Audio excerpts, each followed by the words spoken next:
Coming from the Caveman Studios in Buffalo, New York. Welcome to Caveman Corner with your host, Jeff. Captain Caveman!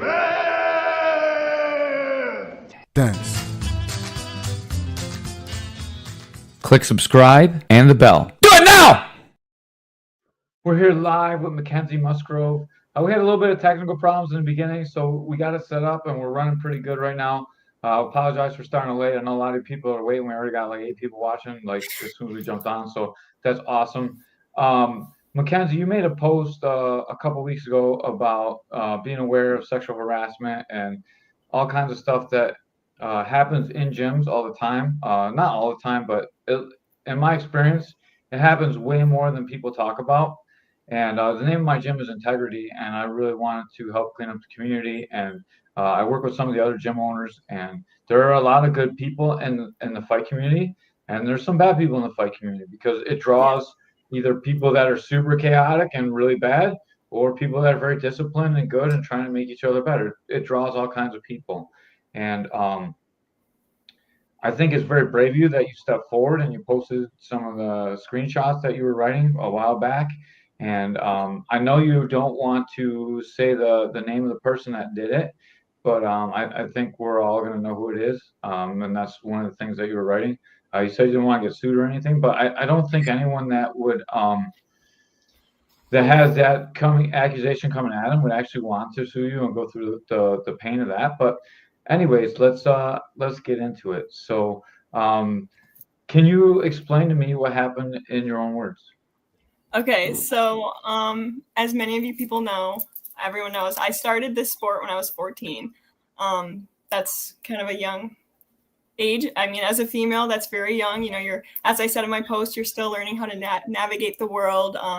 You're still learning to have confidence in yourself, confidence in others, trust in yourself, trust in others. So that's a very vulnerable time to be able to start anything new. And I started this sport, kickboxing, and I found this gym in Niagara Falls, and I felt very lucky to be part of something. I had a sense of belonging, but that kind of shortly fell apart 3 years later, right when I turned 17 or 18, and sorry, but no worries. I had a coach. He was also the owner of the gym, and I had Pat. He's the good guy that we talk about in this community. Okay. So there's Pat. And then I had my former coach, and he would always send me some of the messages that I posted. If you saw my Facebook post, just always asking for pictures, nude, stuff like that. And there was an incident. He would always message me asking to come to the gym late at night, and I never would, but it was just to the point where I never felt comfortable being alone with him at the gym, or to the point where if I knew Pat wasn't going to be at the gym, then I wouldn't even show up to practice because I didn't want to be near this guy at all. But the main incident that did it. Can I stop you for a second? Just so everyone knows, Pat is your head Thai coach now. He's a very experienced coach, and he was running his gym out of that gym, correct, at the time? Correct. Yeah. Yeah, just like he is now at the other gym. Yeah. Okay. Yeah. So I know who the people are, but I want to just make sure that we set the stage properly for people who might not know the whole story. Thank you. Okay. Yeah. Continue. No problem. Yeah. No, thank you. I appreciate that. I'm sure Pat does too. So there was this one incident where he messaged me and he was like, "What are you doing?" And I was like, "Okay, well, I'm training for a fight, so I'm about to go for a run." And he was like, "I'll run with you." And I was like, okay, I mean, that's fine, right? You're just going to go for a run with your coach. It's fine. It'll be good. Like, he'll just push me. We're training for a fight. We're preparing. We'll be good. That was not the case. We went for a run. Some stuff happened.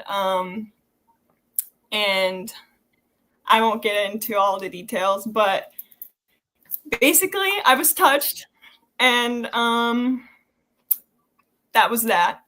And I remember I went home and I kind of brushed it off, but it wasn't until like a week later that I kind of realized, I was like, that happened.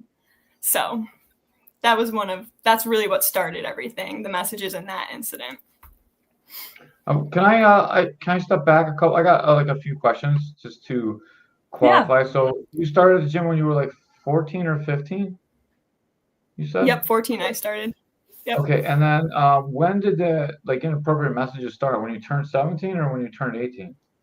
When I turned 17, the messages started. And then when I turned 18, the incident with this run happened because he asked me, can you keep a secret? And I was like, oh God. So yeah, when I was 18, that happened. But I'm bringing this up. The reason why I bring the fact I was 14 years old up is because leading up to this incident, this man has known me since I was a child, okay? And even then, at 18, I'm a senior in high school. I was still in high school at the time. I'm still a child. He spent 4 years building trust and trying to establish that emotional relationship with me. And we did have what I thought was a good relationship. I mean, I considered him family. He's known me since I was 14, but that is why I'm trying to drive this point home, because just because it happened when I was 18, he's known me since I was 14, and he spent that time just to earn my trust and, exploit my... Grooming. That's called exactly, grooming. That's the basic definition of grooming. Exactly. Yes. So. This is one of the things that, is prevalent in the community of people taking advantage of other people. It's grooming. Like you see that even on the highest level, you see like that might have happened with Pat Barry and Rose Namajunas. Like, I mean, there are a couple now, but you don't really know what happened. If they started when they were 14, that's pretty weird. Right.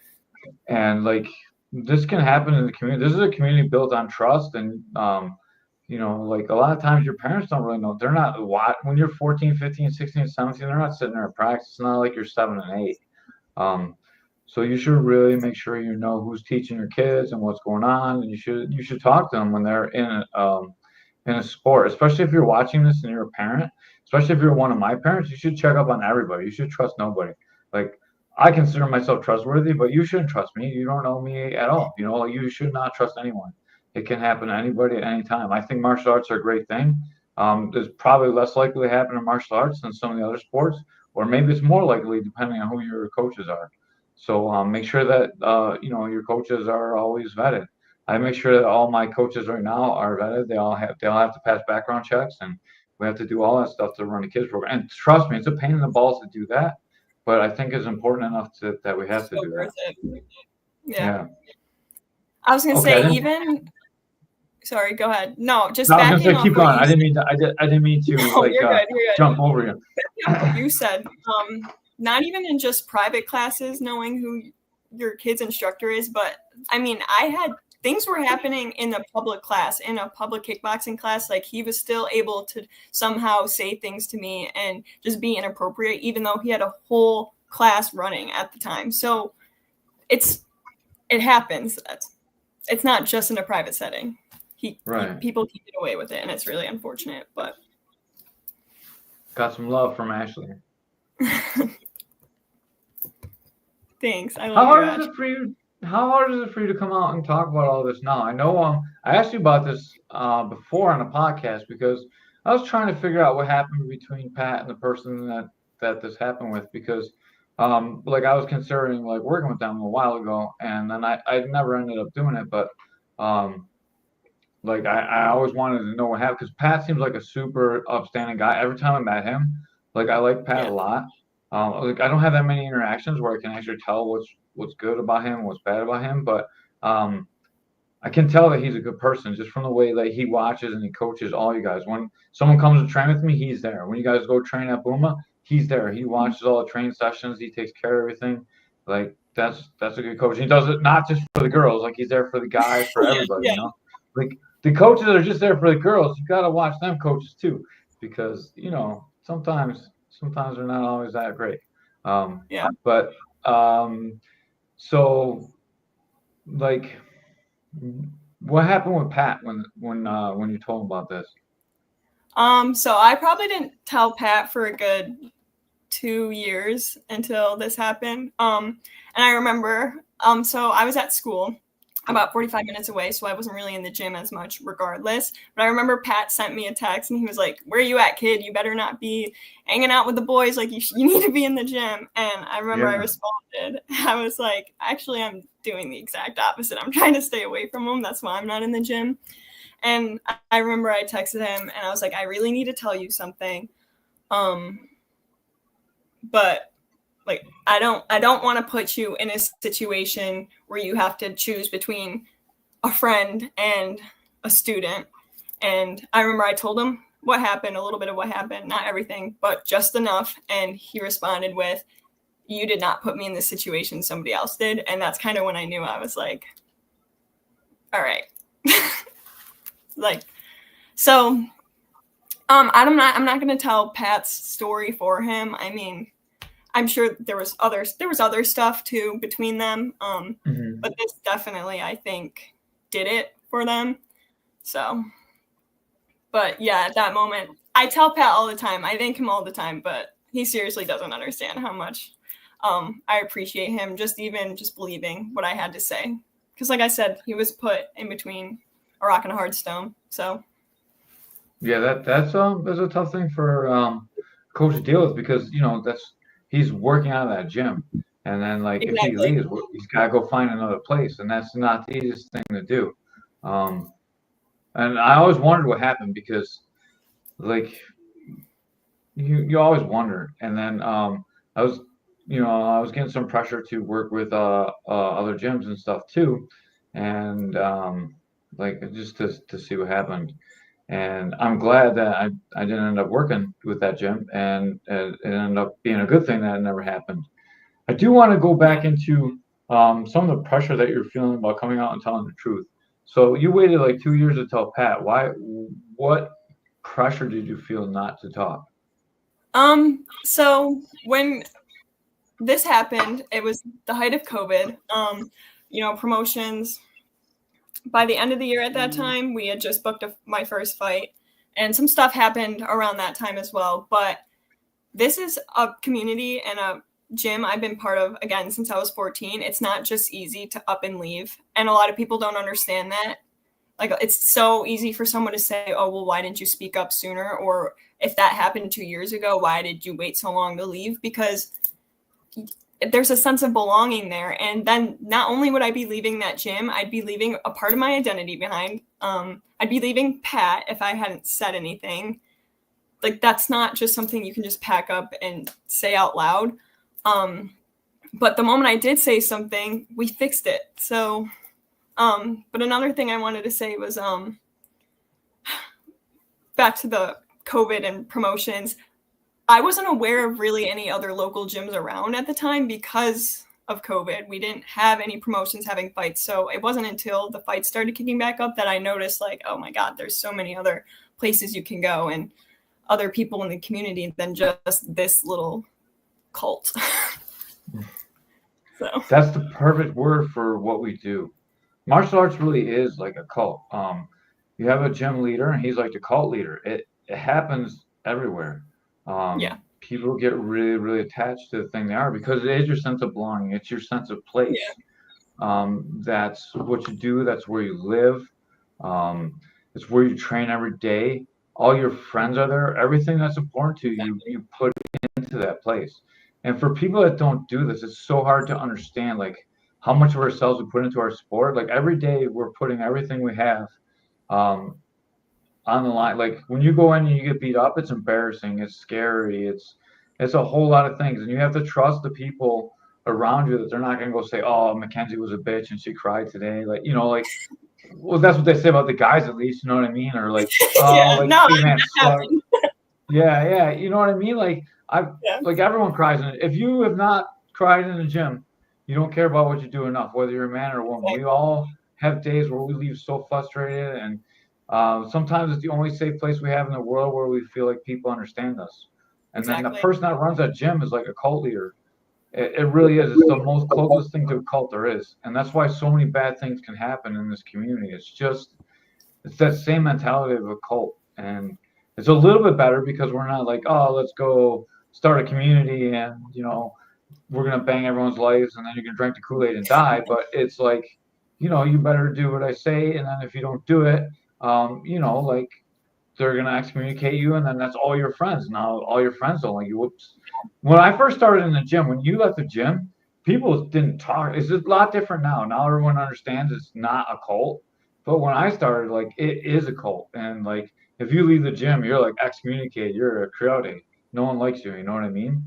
Now Yeah. it's different because now we all understand it's a little bit of a sport. But it's still not. It's not always. If you fight, it's still cult-like because those people, you trust them with your body. They trust you with your body. Like you have to get a certain level of respect and trust to be able to do what we do, and that still makes it a little bit cult-like, even for the fighters, you know. Yeah, I agree. I mean, and So even when we left. Oh, go ahead. No, go ahead. Go ahead. I was gonna say, even when you left, you mentioned that I mean, when you leave a gym, everyone asks questions. I don't know if that was the case, but I think people, I mean, we were such a big part of that gym that I'm sure questions were asked. And I think that's another reason why I wanted to speak out, because I was just tired of seeing the things that this person had said about Pat and why we left, and like that we just didn't want to confine to his rules. But in all reality, you didn't hear our side of the story. You didn't hear my side of the story. You don't know anything that truly went down. So, right. And like the whole community was kind of wondering. I don't think too many people knew, because everyone I asked what happened, they were all like, I don't know what happened. You know, like and then like it was hard. Some people would say it was Pat's fault. Some people say it's the other person's fault, and like you don't really know. And like when it's something like this that happened, it's important that people know. Like everyone should know it's not safe to go places. yeah. Yeah. And that was also my goal. I mean, I said what I said. I did what I can do. I put the message out there. I'm trying to spread awareness. If people decide to go there still and continue to support this man, that's on you. I'm not going to be mad at you, but at least I can say I tried. I tried. I can't control what you can do. So, but I do know a couple of females that have left since then, and I am really grateful that they have, especially because they are so young, and I do not want them to go through what I had to go through. So, right. That's a scary thing. For anyone that experienced what you were experiencing, what would you tell them? Trust your gut. Always trust your instincts. Don't be so easy to trust. Just because someone is in higher authority than you does not mean that they are in a position to control you. And I'm a firm believer that you need to speak your mind and you need to stand up for yourself no matter what, because somebody's feelings are always going to get hurt, no matter if you speak up or no matter if you don't speak up. Like whether you stay silent or you speak up, someone's feelings are going to get hurt. So as long as you feel that you're doing the right thing in your heart and in yourself, then I'm sure you're probably doing the right thing. So always trust and believe in yourself. If you had this going on and you didn't have Pat, and like you trusted Pat quite a bit, Mm-hmm. and it still took you 2 years to talk to him, what would you advise a young woman that's having the same problem as you right now to do? Like if they don't have a Pat to talk to, there is no other coach, that is the only coach, what would you say to do? Again, it's obviously easier said than done. It's not that easy just to turn on someone who might have done you wrong, even though they did do you wrong. But I would definitely do your research. Because like I said, one of the reasons I didn't leave is because I just thought there was nothing else out there for me. But there is always something out there for you. So I would do your research, find another place to go. I mean, it's tough. I cannot imagine what it would have been like had I not had Pat, because I probably would have just quit, and I don't know where I'd be right now. So you got to do your research. There's always, like I said, there's always something else better for you out there, even if it feels like there's not in the moment. I'm going to come at you again from like the point of view of a different girl that's going to say, it's easy for you because you have fights, you have a name in the community, you can come out and say things now. People are going to trust you. It's really easy to have your character bashed if you come out against, a leader in a community. What would you say to that person in that situation? I wasn't always someone prominent in the community. Things like this is what make me prominent, I would say. I mean, sure, I have fights, but that doesn't take away from anything. Whether you have 0 fights or you have 10 fights, you got to do you got to stand up for yourself. And I would hope if a girl who maybe didn't have fights would come to someone like me. That's the whole point of sharing this too. I would hope they could find someone like me, even if it's not their coach, or they feel they could say that. Then I would love to help someone in that situation. But I don't think status has anything to do with it, although it may feel that way. Man, I read an article one time called "Women in Jiu-Jitsu Gyms Are Like Canaries in the Coal Mines," and that goes for every combat sport. I'm not sure that's how many women are in your gym. Just you, really, right? And then like other girls come in and train with you.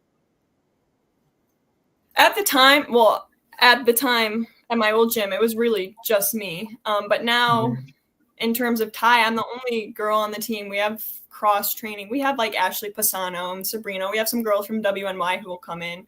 And then we have some of the female boxers. But in terms of my team itself, I'd be the only one. Yeah, so I mean that's a good indicator, but that's not always a safe indicator. There could be a lot of girls and it's still going on too. I've seen that happen as well. That is a good thing though. Like if you don't see any girls there, or you only see one girl, it's probably not a girl for women either. Even though I only have one girl at my gym, I would still say that's a pretty true fact. It doesn't help that this is a male-dominant sport, though. I mean, so when you see a woman in this sport, it doesn't really. It's shocking, I guess. Yeah, it is. And I would say that it does matter who you are in a community too, because if you were someone I didn't know and I didn't trust, I heard your story, I would not have you on the podcast. And that's a God's honest truth. And I might be part of the problem because of that. But like at some point, it's your word against someone else's word, you know? Yeah. But you've proven that your word is valid over and over again. I followed your career. We've had a lot of talks. We've done a podcast. I've watched you grow into the sport. I've seen that your reputation is fair and honest, and that you're an honest person. Like if two people come and you don't know either one of them, like it is a very tough spot to come out against that authority figure. Yeah. I was gonna say something to argue that. Okay, not argue, but I'm not trying to get political when I say this, but that's like just another reason why victims don't speak up, because there's always that fear that someone's not gonna believe them. But I do understand what you're saying though. If you don't know someone who's new to the game, and I mean, I know people who, let me rephrase that. I know situations where girls will cry rape or sexual assault because they regret doing something, not simply because it happened. So I can definitely see both point of views. If I was just someone you didn't even know, just claiming this just to ruin someone's life because, I don't know, maybe he overcharged me 1 month or something. But I also had photographic proof. So yeah, no, I truly believe you, or I wouldn't do this, right? Like I stake reputation on the people I have on here.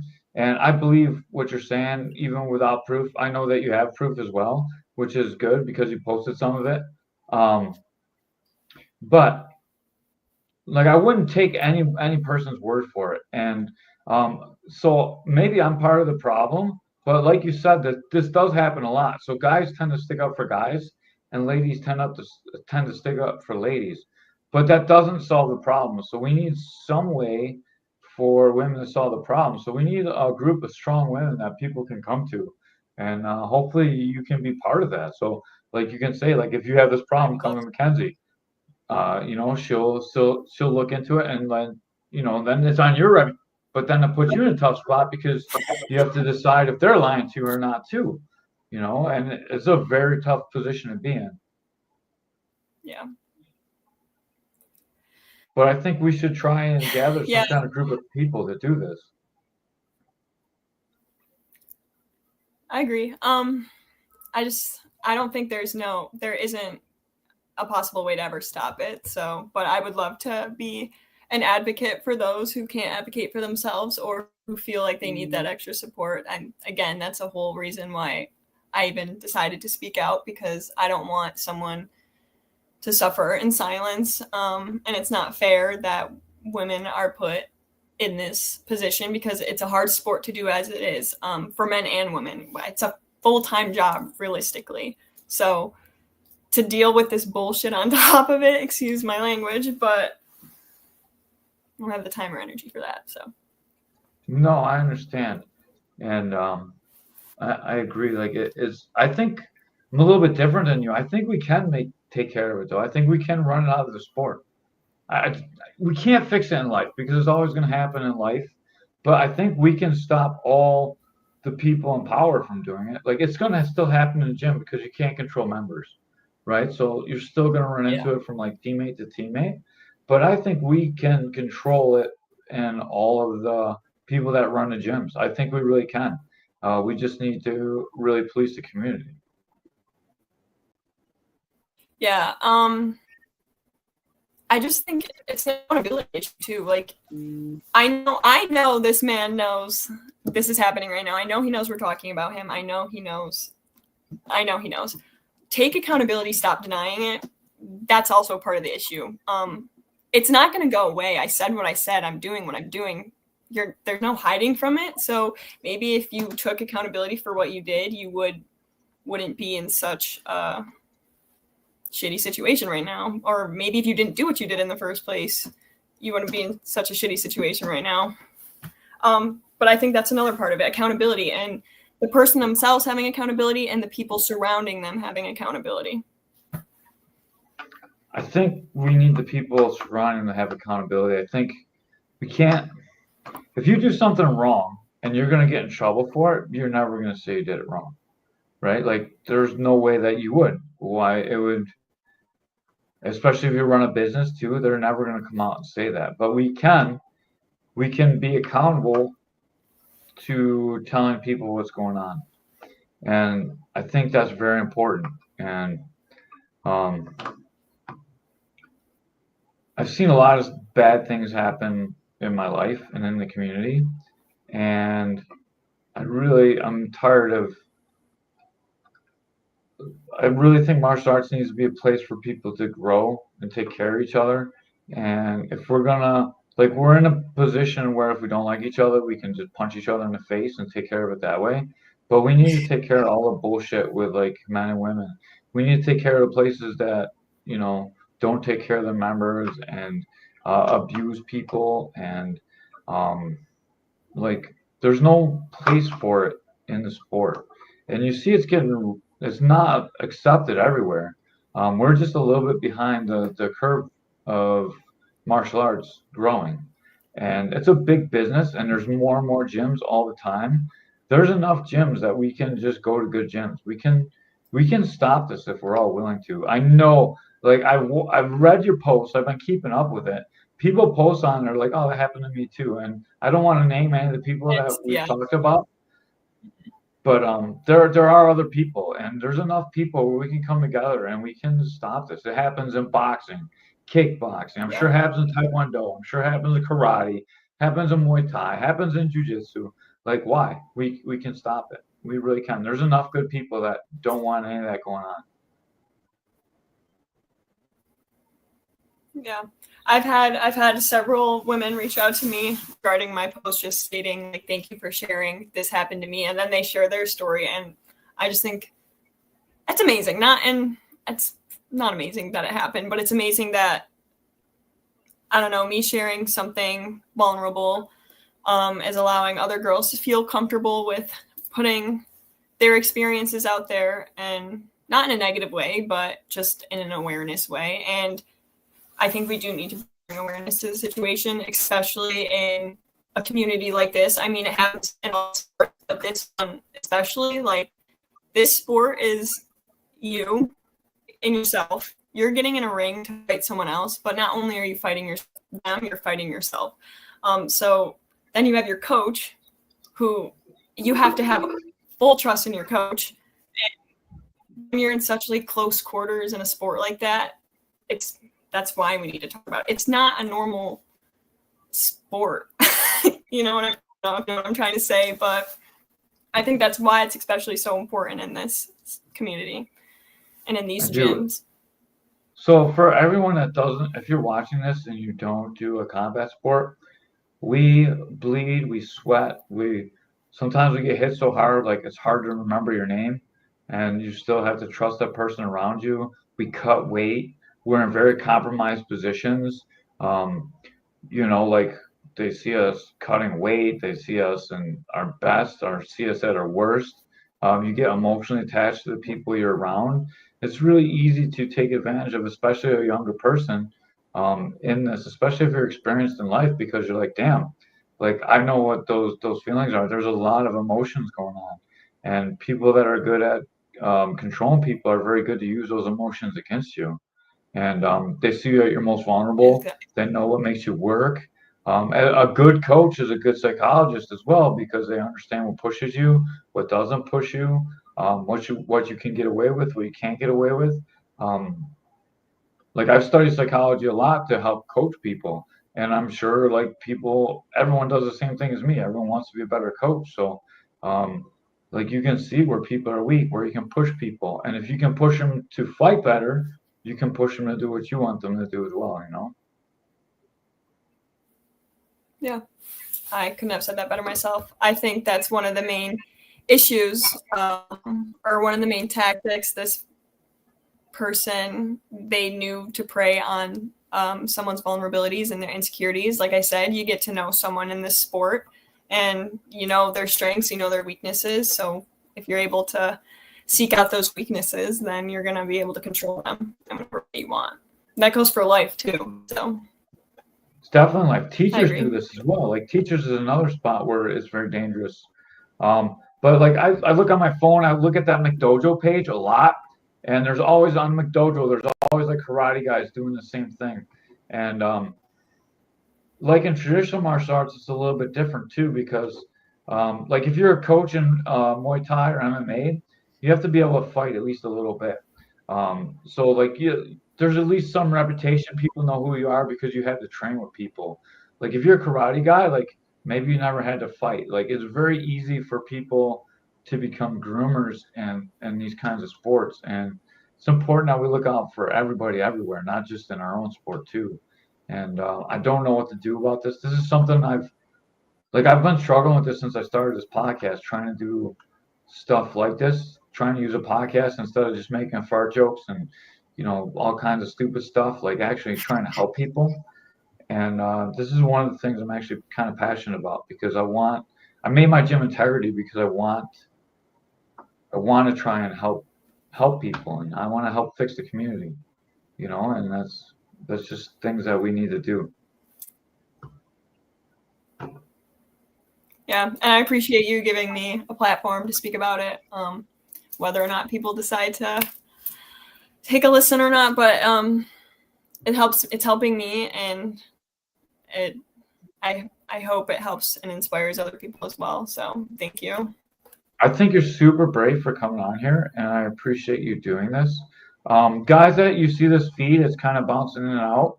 When I repost it, I'm going to clean it up the best I can, and hopefully everything will look a lot better on the second half of this when we repost it.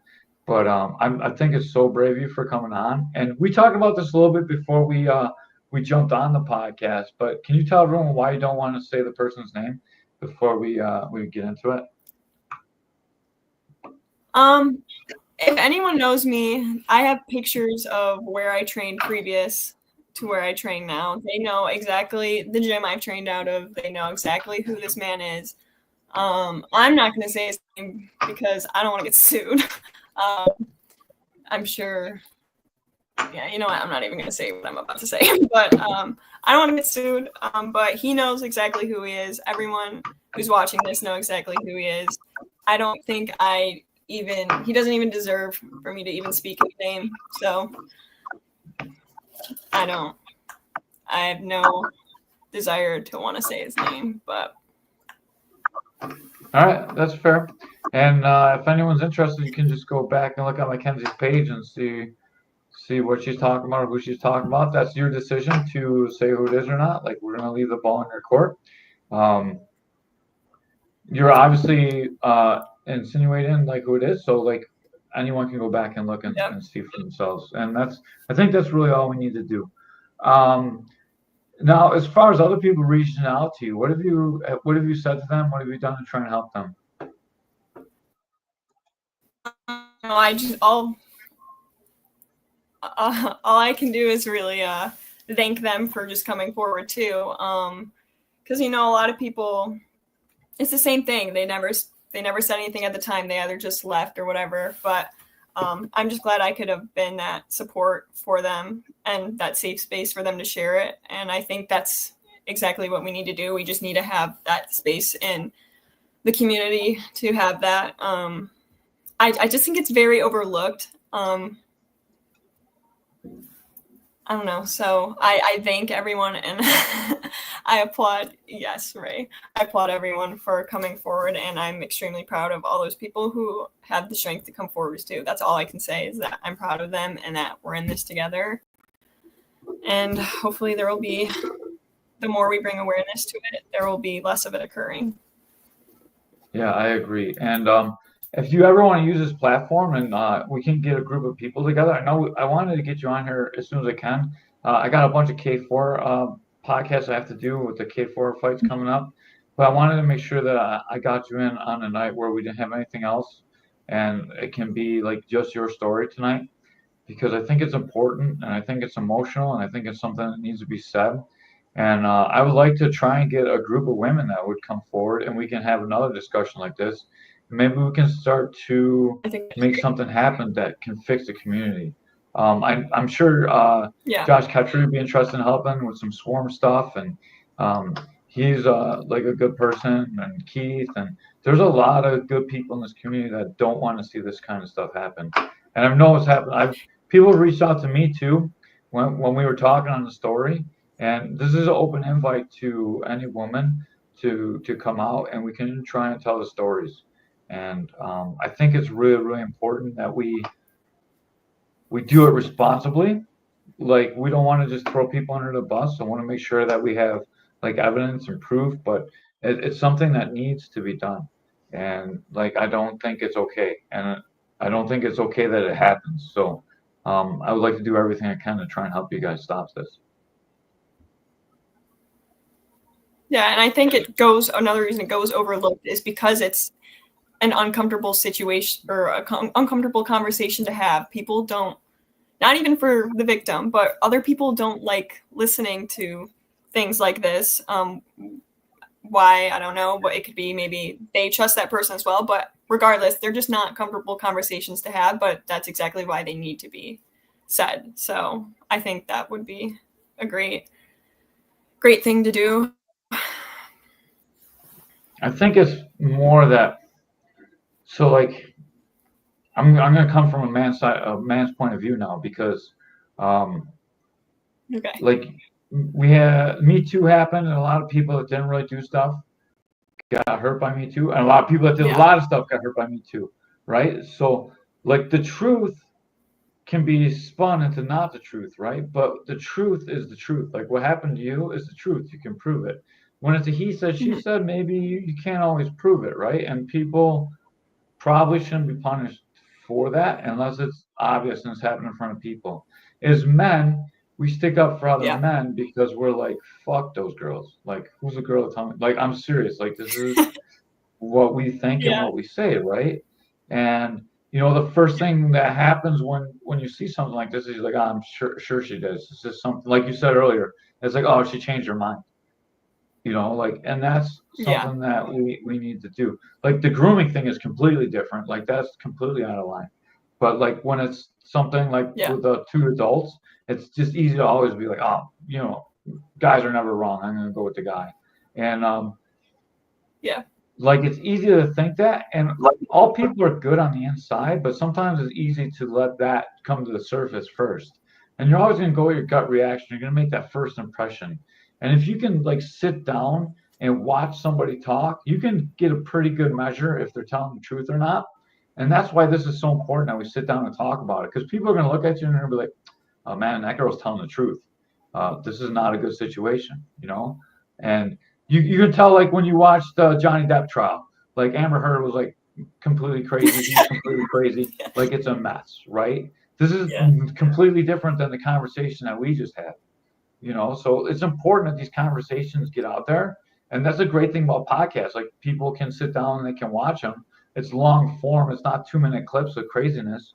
And you can see, like, it's hard to hold yourself together for 40 minutes and not fall apart if you're lying. And I don't think you're lying at all. Right. I think this is a really important thing that we're doing in the community. Yeah, we all do have nieces, daughters, and mothers, you know, like, it's the truth. Yeah. That, and just bringing awareness to, I don't know. I mean, these things happen anywhere, in the gym, in the locker rooms. I mean, twice at a locker room at fights, things happen. So I don't know what we're going to do about that, but just, like, you know, I just want people to be aware, especially those who, and especially promoters who, you're letting this man come into these locker rooms with maybe other female fighters, maybe younger female fighters, or just fighters in general. This is the kind of man that you're, like, letting in. So, but yeah, the problem is, like, they're not gonna, you know, not all the promoters are gonna know, and, like, it's hard to, like, that promoter's whatever, you know, like, unless they're local, they're not really gonna know what's going on, you know. And even if they're local, they're probably not paying attention to what's going on. Maybe because it's you, right? You are a big draw. You're a good fighter, so people are gonna pay attention to what you're doing. So it's awesome that you're doing this because you have pull. You know, you're a good fighter. So, you know, promoters are watching what you're saying. They're trying to get you to fight. So it's great that you can actually do something. The first thing we have to do is we have to get it out of the leadership in the community, right? So if we eliminate it from the leaders, now we can feel safe going to our coach and be like, hey, this dude's a fucking creep. He's doing all this stuff to me, right? Now the coaches can go in and they can take care of the creeps in the locker room, you know? But it doesn't start until the support system is there. You know, like, the top has to be clear first. When we get all good people in charge, then we can start to take care of the members, you know, and it has to work top down. I think that's how I believe, or what I believe. No, well said. No, I agree. Like, if you can't trust your coach to not be a creep, how are you gonna, like you're just gonna think it's natural that other people are creepy too, you know? Like, what the fuck? Like, the one person you're supposed to trust is not trustworthy. Like, you can't deal with that. Right. And that's exactly how I felt. So, yeah. And I mean it made it hard to trust other people within the community as well. So, but now I have a solid team. You know, I'm extremely thankful for Pat, for Ryan, Brett, Mikey, Sean, everyone at Fight Night Boxing. I mean, we're a solid team. Now I have people I can trust and people that I know would have my back no matter what. And they're that safe space for me. So I'm extremely grateful for that. Man, I'm glad. And I think it's important to acknowledge that. Yeah. For sure. Congratulations on the win. And then any fight news coming soon? Hopefully soon. Maybe next year. I got a lot going on right now. I just moved. Got a new job. So staying sharp, though. Yeah. Hopefully you move somewhere better. I'll be back in that ring. Dude, seriously, it doesn't help I'm in the middle of bum nowhere, but it's more peaceful that way, I guess. All right. Before we let you go out here, you got anything you want to say? Any sponsors to thank? Anything?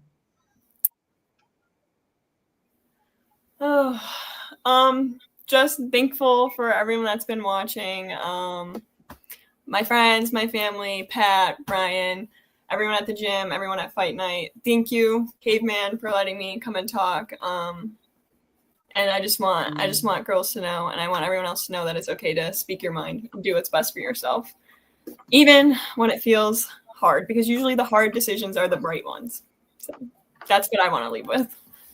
Awesome. Thank you so much for coming on. I appreciate your bravery and coming on here. And I'm serious about trying to get other podcasts like this. If you think you can get other people to come on, we'll try and do this like once every couple months or something, or even more if we need it. or if there's a problem, we can come on and we can work on it. I want bad people to fear this podcast. Like this should be something that's used for good. I use it for enough evil myself. Like I talk enough crap and shit on here that like I got to do something good to even it out. So I would like to try and help the community as much as I hurt it at times. Well, I appreciate this, and I would look forward to that. So hopefully we can pull something together. All right. With that, me and Mackenzie are out. Thank you so much, Mackenzie. A very emotional podcast. Thank One you. of the ones I'm proud to do. And thank you guys so much. And with that, we're out of here.